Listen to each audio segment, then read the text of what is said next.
Hey everybody, welcome back live at Drew's House, Joppa Afternoon Drive. Hope you're all doing well out there, enjoying the days here leading up to Thanksgiving, coming quickly. All right, very good. It's getting colder too. You know how much I hate that. Our guest today, first time on the show, excited about this, Alec Palmer, local videographer, is doing some work right now. We'll talk about his current projects and all that stuff. We met just recently here, Alec, hanging out in Gloucester, which was very nice. And so videographer work, tell people the job description. What are you doing on a daily basis here to get going? Right now I'm working freelance, picking up my own gigs. I'm working for Alex Anthony, who I know has been on your show before. Yes, friend of the show. I've heard he's even hosted once or twice. We did let him host. Yeah. He's told you all that, huh? Yeah, no, he's one to brag here and there. Yeah, but, he's the only person I've ever let sit in this seat to host exactly. the show. Yeah. And that's actually how we met. We met at his Wednesday nights at Minglewood. That's right, in Minglewood and Gloucester, yep. So I met him up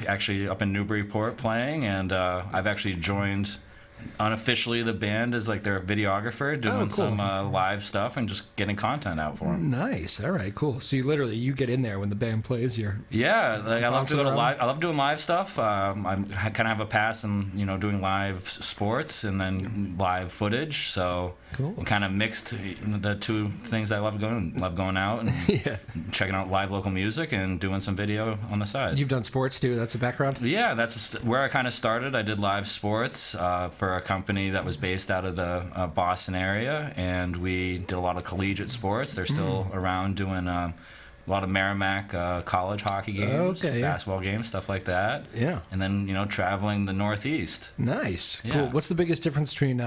We got a bunch of these musicians in, and they're always trying to find new ways to promote themselves and all that stuff. What's the biggest difference between sports and music? Sports is a one and done kind of thing. You can always redeem yourself. There's one play after the other, and once the game's over, you kind of go home and forget about it. Where music, it's they can play a couple times a week, so there's always and they play the same songs over and over, so it's kind of like always a chance to improve. Or once you're done with the game, it's over and you're on to the next one. And where's the next location? Right. You might not never get the same play. But right. Yeah. Exactly. If you miss it the one time, you're kind of you're screwed. Yeah, so great catch in the end zone. Yeah. Or something. Exactly. What's the so videography work? Like if you're doing it for sports, is that more like highlight reels? Or are you because you got the camera people do the whole game, but you're looking for specific stuff, right? I worked in broadcast, so my stuff was about doing online streaming and getting out games to customers that couldn't be there for their kids because they were sending them to mid-major colleges from all over. They're still playing Division I, and these kids still had competition that need to be seen. And they do that even at the high school level now. Oh, absolutely. I remember we had briefly talked about that off the air. The reason why I'm in Newburyport was my boss in Boston when I was trying to get on the air at WBZ told me you got to go get on the air somewhere else, somewhere smaller. And at that time I couldn't fly to Iowa and live there for a few years. I had family here and everything. So I was like, all right, I got to find a smaller radio station, and I found one here in Newburyport. It was now gone, and now that's how they found me here. But yeah, that radio station we went and called Newburyport Clippers Hockey every single game. Oh yeah. If that bus went to like Western Massachusetts, we were following it. Yep. I always say, and that's the gig, and that's you learn how to do stuff on air, and that's kind of how I got my chops and went back to my boss at BZ, and eventually got on the air there. That is a tough part about sports is the fact that they're all Friday, Saturday night. So it's a tough life socially, but yeah, it is. That is the better part about music is being able to go out and hang out with people my age and like-minded and enjoying music. Where sports was you're on the road.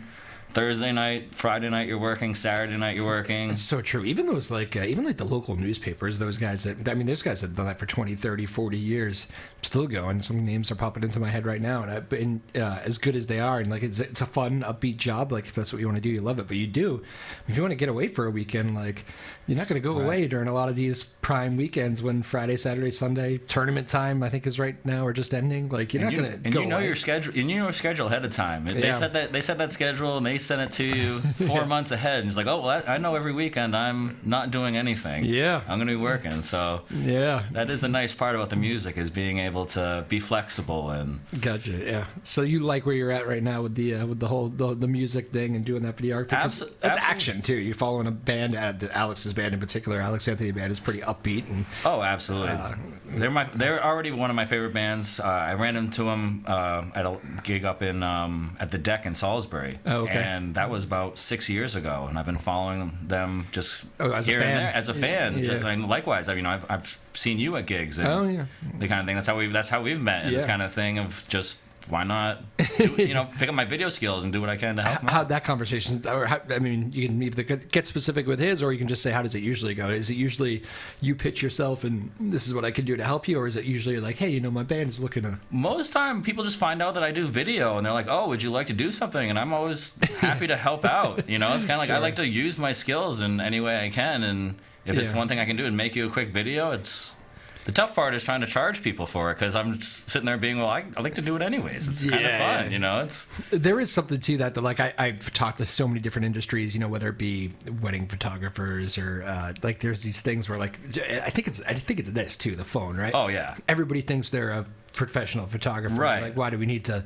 And it's so not true though. There's a reason why wedding people hire wedding photographers, right. Because there's a different kind of quality that comes with it. The preparation matters. The weddings have always terrified me, because I don't want to ruin someone's vows or anything, or be like, oh, can you do that over again, because I forgot to hit record, or my battery died or something like that. So those ones kind of scare me, where musicians are a little more forgiving, Sure. They mess up too, just as much as I can, so it's possible.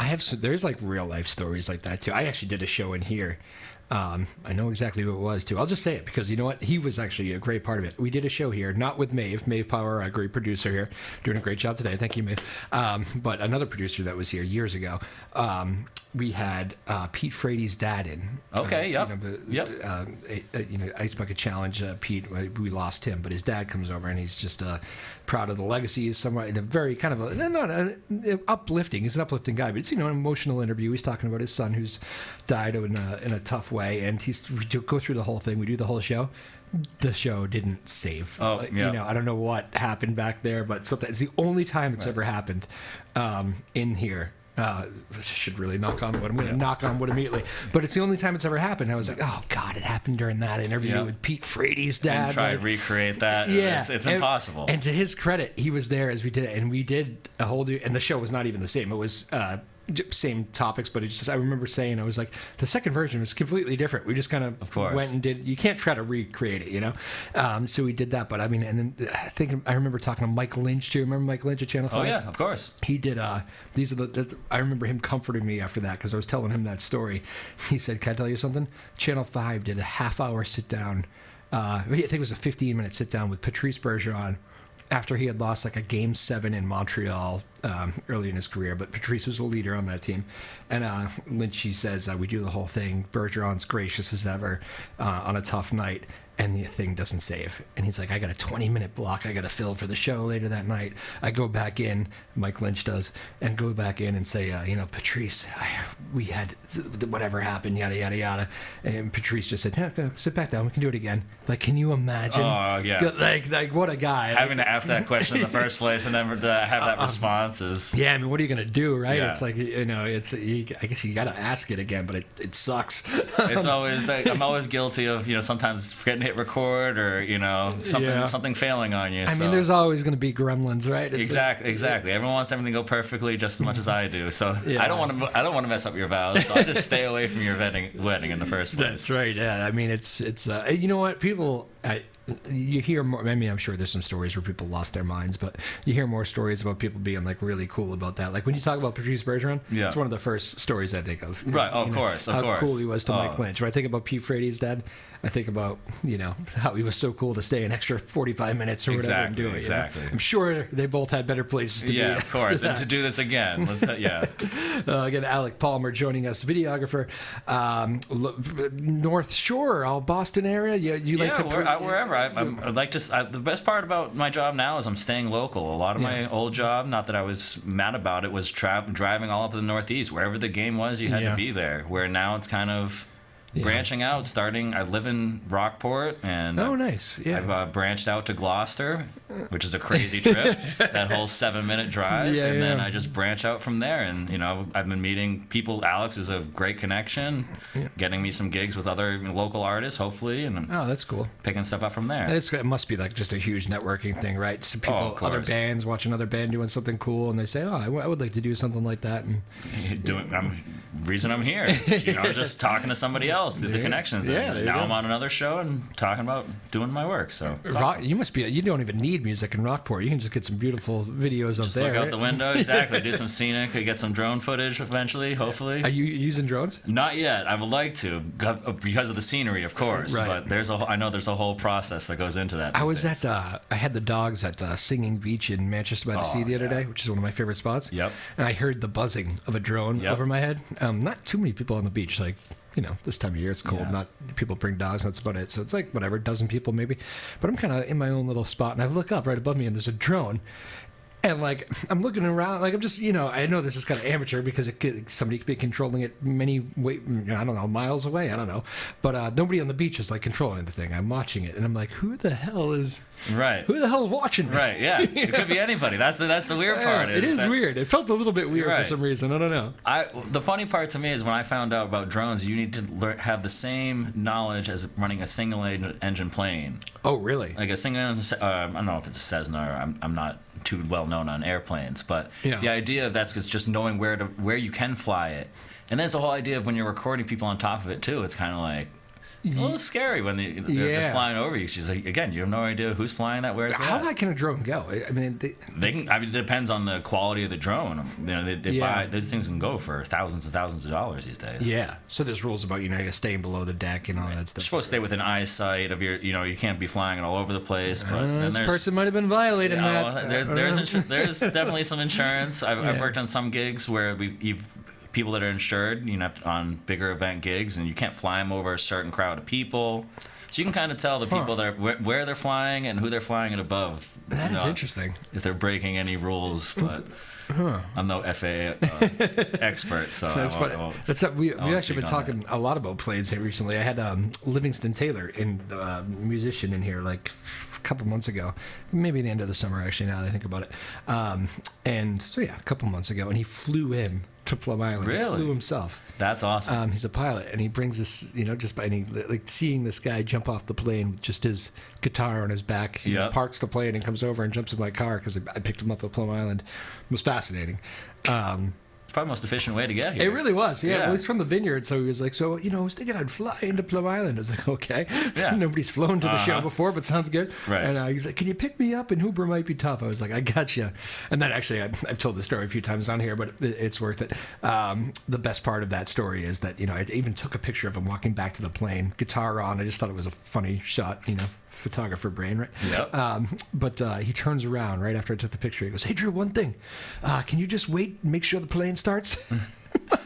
I'm like, oh, okay, yeah, you don't want to have started up trouble, I guess. It's a good start. It's a good start to a flight, is turning the plane on. Exactly. How often does it not start? You feel great about it? I don't think you're getting off the ground that day, that's for sure. But just jumps in the plane and goes. There was no, I'm sure he set flight paths, but there's no, hey, Johnny, I'm going to take off now. Worry about rush hour. I know. Yeah, It's bizarre. I have to leave 20 minutes early. I'm not a huge flyer, but the freedom of it felt pretty cool. I haven't flown in a while, but and I've never really flown in a two-person. My buddy's going to get me there kind of thing. Of just hop in the back seat. I don't know if I could. I would hate it. I don't know if I could trust anybody like that. Yeah, I remember being in Costa Rica, and we were going to take the. That's what you do because the infrastructure is so bad. Mm-hmm. Like you land on the big plane, and then from the airport, usually you'll take a small plane to whatever place you're going. And because our highway ride here, it's 4 hours there with their bad roads, and we just decided to take the 4-hour bad roads because the planes were just. I'm sure they're great, but it's just they're small, and it's we're gonna trust. I don't know. People do it every day just fine. Right. But yeah, it's just didn't like the idea. I would rather have the wheel in my hands, I guess, and drive. But That's me. Right. That's us. Anyway, Alec Palmer. See, that's what happens on the show. We just go in crazy directions. I love it. Yeah. Videographer here, Boston area, North Shore area. He's living up in Rockport. What's that theater up there? We talked about that before. I always call it the Shaolin Lu, Wu-Tang right? Clan, but it's the Shaolin Lu. Shaolin Lu. Okay. Yeah. You ever done any shows in there? I've filmed a few gigs in there. Yeah. I did some work for the local access station in Cape Ann, which is based in Gloucester. Okay. And my first gig was there, which was a nice touch because I could walk there. Yeah. And the backdrop there is beautiful. But Sure, it is. It's an amazing spot. Well, I guess for every show I've seen, they usually close it, right? Unfortunately, the backdrop does face the sunset, so nighttime. It's a sun issue. Yeah, it's the glare can be kind of daunting, but if you get there, they did a show at 2:00. It'd be a beautiful. So that's the deal with that. I always thought it might be like acoustics or something. Maybe they had to. I think it's more of a sunset glaring in your eyes. And you get the cool thing about that is you get there early to that place, and then the upstairs, like where you get your wine and beer and stuff. People just hang out and look over the beautiful scenery. So you get it all beforehand. They tend to open it up during on busy days. You can walk in there and do a little tour. So it's definitely worth checking out for the view at that point. And nice. You like in Rockport? I love it in Rockport. Yeah. I love the quiet. Yeah, it's like sometimes people that aren't really from here, or maybe they're new to the area. They're like, "Wait, so where's Rockport?" I was like, Gloucester. You thought it ended there? Yeah, it's like for me it did. My mother grew up in West Gloucester, and she never took me past Good Harbor Beach. That's like pretty. Yeah, that was me for a while too. And then she bought a house in Rockport with my stepfather, and said, "Hey, we bought this house in Rockport," and I was the first person to say, "Where's Rockport?" And she looked at me like I had 8 heads, and I said, "Why would I know where it is? You never took me past Good Harbor Beach." It's just the other way. Yeah. No, it's a beautiful. So it's such a. I say old-fashioned, but it's like in a good way. Like it's kind of. It has an old-fashioned vibe. Quaint is quaint the word. Quaint is a nice word. It's slow-paced. Yeah. Which I like. Everyone. There's no rush. Yes. Everyone's there. It is a retirement community. I have to admit that I'm probably one of the younger residents there that didn't grow up there. Did they actually call it a retirement community? Oh, I think if last I heard, it's one of the oldest. It's the oldest average town in the state. Is that right? Oldest average age there. I did not know that. Yeah, so it's up there. Okay. And I might be bringing it down a couple of years myself. You're really throwing things off there. Yeah, just throwing things off kilter. Trying to bring in the young blood. But have you done like a Rockport centric video yet, where you just take a? I haven't myself. I've actually just gotten into doing video. Just freelance myself. Alex actually gave me the, kind of the oomph to go out and buy my own equipment and go out on my own. I've always worked for other people and had the equipment supplied. Yeah. I kind of fell into video. I never realized you get paid someone to get paid to be behind the camera. Yeah. And then I found that out, and it was kind of like, oh, this is interesting. So you're your own boss now. Yeah, and kind of, just using my creativity and with a little funding, but from myself, it's.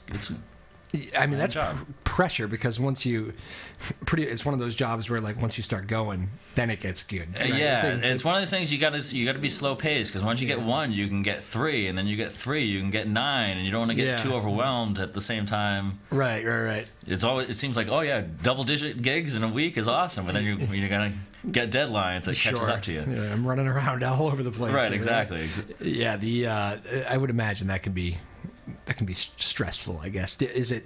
There's a fun aspect to it too, but there must be the grind part is what people don't see. Probably you got to run home and try to get this out usually as soon as possible, right? When you watch bigger productions, that's why they have so many different people doing one job. When you're doing all the jobs, it's kind of daunting when you're thinking, I'm shooting this, but I also have to look at it later and edit it together into one piece, and then hopefully the client likes it. Because then when I'm editing and I look back at it and I didn't shoot it right, the only person I get mad at is myself. Sure. Yeah. Right. That second set of eyes can help sometimes. It's artist though. It's like, so you're trying to. I bet as you're taking some of these shots, you're already thinking about the editing process. Like that'll look great as. Exactly, and that's where sometimes the professional, quote unquote professional, comes in, where it's sitting there going, "Oh, I'm thinking about that in the future," where you've just bust out your phone and I'm getting this for me, or you're getting that for someone else, and.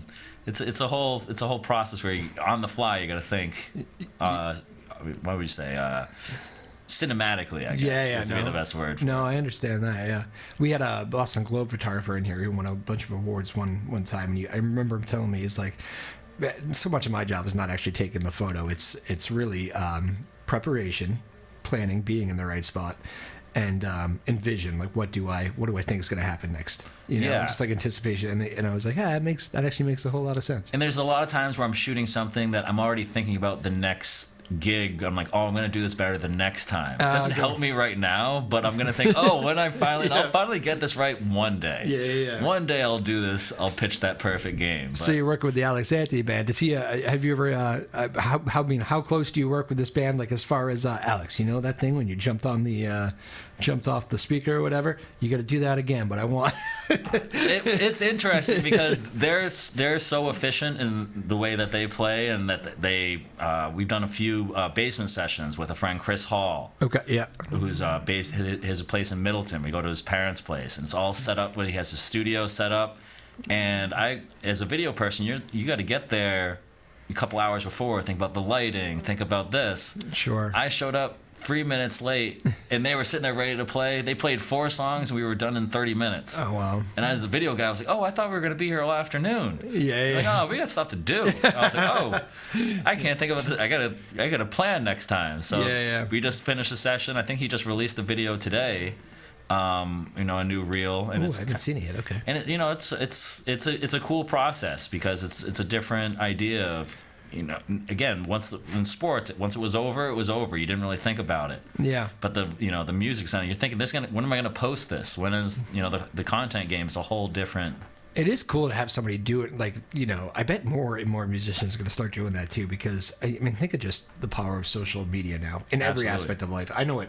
I'm a news guy, news reporter, and as my full-time job, and that is like my whole life. It used to be a grind. Now you accept it. But like when bosses started implementing that, like, every story you do, you have to do something to supplement it on. First it was Twitter. Twitter was going to take over the world. And then Instagram, which kind of seems to be the one that like all generations kind of use. Like my parents are on it and the high school kids are on it. And then TikTok. I had to get on TikTok. I fought that one for a while because TikTok seemed to be all like quick, very quick, and just scroll through a million things, and I hated the idea of that. I was like, I like the breathing. You can put a video on Instagram and you can kind of let it progress. But now I'm on TikTok too, or at least trying to be. And it's like, you got to be on all of them. And like, I know for musicians, that can be hard. It's like, especially if other musicians are out there doing it, you feel like you got to keep up and, and who's doing it better. And it's a whole different kind of game. It's absolutely. And it's one of these things, when you look at it as a business and it's the way I'm going to, outreach, I like it different than like TikTok. I'm going to sit there on my couch and scroll through for an hour of just nonsense. That happens. But at the same time, you want to catch those people watching that nonsense with your content. Sure. So it's kind of a catch-22. And how do I'm not a big fan of social media. I understand the capabilities of it and how it's going to outreach, and that's what I need to embrace versus being stuck on posting everything I think about. I stayed off Twitter. I was never that one person of 140 characters get my sentence out. Yeah, Twitter for a while, it did seem like I said, it was news business, and it felt like a lot of reporters talking to reporters and seeing who could get the story first. Although now and even that's changed a lot. Now it's X, of course. Even the brand has changed, and of course Elon Musk owns that. That's kind of a wild place these days. We're of the generation where these websites started. I joined the Facebook when it was thefacebook.com. The kids don't know that. My college had to sign up for it before I could ever even sign up for it. Right. So it was the kind of thing of you were pressuring I went to McDaniel College down in Maryland, and the students are pressuring this tiny liberal arts college to sign up for this website based out of Harvard. And they're going, what is this? Yeah. And then 2 years in, your parents are signing up on it and being like, wait, this used to be our thing. I feel like it was a little later because I remember that moment too. I'm not sure how old you are, but we're not too far apart. And I remember when my parents started joining, or like felt like they all did. Yeah, that's probably. And it was like, it was, oh damn, this was our thing. It's not that cool anymore. Right. I think all of us said that, right? Right, exactly. And that was Facebook. And now it seems like that the Facebook seems to be all that older generation now. They like it there compared to Instagram, I guess. It's the original sign up, there's the I guess you would call it the classics that stick with Facebook. I'm always gonna have a Facebook, I guess. I guess so, yeah. I wonder if I should ask. We get a lot of high school kids in here and stuff. I wonder if most of them have Facebook these days. I know they have Instagram. They all have, for sure. They all have Instagram. I think that is the efficient way, especially to get every generation, because you can do something. You can still photos. You can still write a caption, and then you can do a video on top of it. They seem to have everything.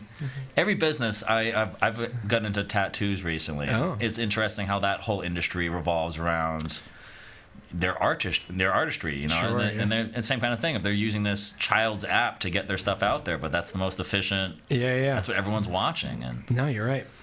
It's a good point. And that's brought me all the way up to. I've gone up to Montreal. I see these people all over the world, and it's a crazy world out there. It is. You just made me think. One of my best friends from home has a tattoo shop in Danvers. I should have him on. Oh yeah, absolutely. They're an interest. That's an interesting business. Because again, they work for themselves, and it's cash in hand, and It is, yeah. And you know what I noticed they're definitely open like weekends too. They have a little bit of that, it's a nocturnal business for sure. It's definitely no one opens before noon. I'm pretty sure. I think you're right. Which is my kind of job. That's what the good best thing about the music. A lot of musicians in that business too, or once musicians. Videographers too. Videographers too. There you go. All right, very good. Well, we're flying right through here, Alec. Why don't you? I want to make sure you get your stuff out there, Instagram or whatever you want to tell people to find you. It's just a personal one. It's _A Palmer.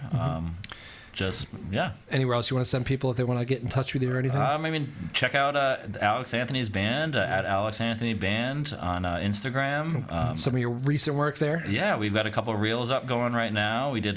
They played the Derby in Salem for Halloween. That was my first Halloween in Salem. That was an interesting. How was it? It was an interesting experience. Yeah, I've grown up coming to the North Shore, again, Massachusetts guy, so it's always avoid Salem in October. Same. So it was weird to go on Halloween night. Yeah. My first time, but it was. Did you dress up? I did not dress up, and thankfully as a videographer, and I was not the only one. That's the best part. No one saw me in the long run. No one saw me. But I was behind. That's why I stay behind the camera. But there you go. I definitely saw some creative costumes for sure. That is fantastic. Yeah, I almost ended up there that night. We at one point we had like a group going, and the group kind of fell apart, and then we had it was like a busy week for me too, obviously, and I was like in the end I ended up just handing out candy. Perfect. Which was kind of nice. Perfect. I got to get up early. He understood. Exactly. I think that was a late night, right? Oh yeah, they played till midnight, and it was a Thursday, so it was a tough. It was a tough recovery. By Monday, it was. Yeah, if you're going to work Friday morning. Yeah, exactly. Again, that's why I'm a nocturnal person. Exactly. Not that I've ever done that before. Right. No, never. So responsible. Got into work. Oh, boy. Drew went out. Somebody get coffee. Yep. That happens in the news business a lot. We work weird hours. Again, this is Alec Palmer joining us, videographer. First time on the show. Couple final ones here in the final minutes we got. What is what would you say is like the hardest part of your job? Is it is it like the booking? Is it the places to be? Is it the schedule? Is it the actual videography work? For me, right now, the hardest part is saying no. Yep. That's the own business part. That's running the own business. I want to help. I want to help as many people as I can, and I just don't want to overwhelm myself and under-deliver quality product to people. Sure. So everyone's like, "Hey, can you do me a video?" Yeah, sure. Yeah. When the hardest part is saying no. Give me a couple weeks. I'll get back to you. Yeah. You look at you could look to expand, right? As a freelancer, you could bring in some help at some point. Of course, I've got a couple. That's the best part. Is it's the same thing as working in sports, working in music. Is once you're in a videographer, kind of this brotherhood of you shoot video too. Hey, you want to wheels spinning? Yeah, already? Exactly. It's like hey, we could join on something. So yeah. Alec, I almost let you leave here. We got first time on the show, rapid fire. You got to do it first thing that comes into your head. It's the rule with first timers. I've been warned. Oh, okay. Alex tell you this? No. The producer Maeve. Maeve. Oh, Maeve. She gave me a warning. I had to ask. First time, we always got to ask. It's funny. I did think it was going to be Alex because Alex hosts the show once, and he thinks he knows everything about the show. I'm just kidding, bud. Did he forget to do the rapid fire his first time? I forget if he did it. I have to go back and watch that episode. He'll get another chance to host. I'll give him another shot one of these days. We could co-host one of these days. I'll work my way out. You want to jump in with him? I'll work my way out. All right, ready? Rapid fire. These are easy. Favorite food? Favorite food? There's no such thing as bad pizza. I would agree with that. Favorite movie? Favorite movie? A Bronx Tale. A Bronx Tale. Very good. Favorite musician? A Tribe Called Quest. Hall of Fame this year or last year? Last year. Yeah, that was cool to see them. Yeah, that was great. Favorite venue to shoot in? Like, is there one spot that just you're like, wow, that place was sweet. Great photos or great videos. My favorite was the Barclays Center. Ooh, yeah. I was there last year. The company I work for, Pack Network, we were one of the first companies to shoot in there. We shot in there before the Nets even played there. Oh, wow. Before the Islanders even said they were going to move there. It was weird. They played there, right? Yeah, we did a scene in the 40-40 Club back when that was a big thing. Oh, cool. Yeah, one of the first 40-40 clubs in the Barclays. Yeah, that's such an interesting place. I did I was just there last year, actually. I did the Atlantic 10 tournament. Awesome. I was actually in the Big East tournament, but we were like, for basketball, March Madness, so we were like, oh, you know what? UMass is playing a noon game. Let's take the train over to Barclays, and we did. It was a great take. Oh, yeah. The place it's kind of quiet around the building. It's like, eerie. Yeah. Like, is it just is that like economy stuff there or what? I don't know. It's just when they started, I asked them if they were ever going to have hockey there because it's a double venue kind of thing these days. It doesn't make sense. And they said, no, we're a basketball-only arena. And here come the New York Islanders. 2 weeks after I asked that question, the Islanders were moving there in like 3 years. And it was the next year we went, they had all these cranes on the floor and all these cables attached, and they were pinching the roof. Wow. Because now they had to build this huge, there's now this big condo tower attached to it, kind of like similar to the Garden these days. Yeah. And they were pinching the roof, and I'm asking this, like, why are you doing this? Oh, we need to make up this square footage we didn't think of when we first built this. Sure. And then I asked, have this been done before? They said, we normally do it on bridges. This is the first time we've ever done it on an arena. Yeah. So it's kind of this idea of, if anything starts rumbling, I'm running. Like, it's a nice building. I don't like the black and gray. Everything's black and gray. It is. It's dark, right? It's eerie because and then they have they try and do the Laker lighting with the floor, so with the black and gray everywhere. Sure. It is like, for a big arena though, it does feel pretty intimate. When you get up into those nosebleeds, I get some vertigo. You do. Okay. I got there and shooting. I didn't go up there. There was plenty of good seats for UMass. Shooting some of the Jay-Z banners. I'm going to butcher his name, Petrovic, who played for the Nets, who died back in the 90s. They have his jersey retired, so we're getting shots of that. Sure. You're in that last row in row 14 or whatever it is of the nosebleeds. Yeah. I think there was a Rush concert that week, and they had to carry a couple of people down, older people that tried to buy. Oh my goodness! Nosebleeds now. Yikes! I had that at the Meadowlands once, the old one. Oh yeah. Springsteen show was up there. MetLife was the same thing. Yeah. They like the new one, the current one. Yeah, the MetLife Stadium. Yeah, that same thing. Built it the same way. Heard it's the ugliest stadium in the U.S. All right, final one. Rapid fire. It always happens. We get derailed. Final rapid fire though. What is the best career advice you ever received? Always keep learning. I like that. Short and sweet. No such thing as stop learning. I think I still do that every day. Learn stuff during this interview. Alec Palmer, pleasure as always, man. Appreciate it. I've only seen you a couple times now, but we'll have you back here for your first time on the show. Second or third time I met you? Second, I think. I only met you that one time. Yeah. So now we're rolling. Now you're part of the family here. Podcast. Yeah, I love it. Maeve Power, thank you. Go find Alec's work, and you can see him with the Alex Anthony Band currently, and go see some of the videos he's posting. It's very cool stuff. So Alec Palmer, thank you, sir. I appreciate you. Live at Drew's house, everybody. We'll see you next time. Peace.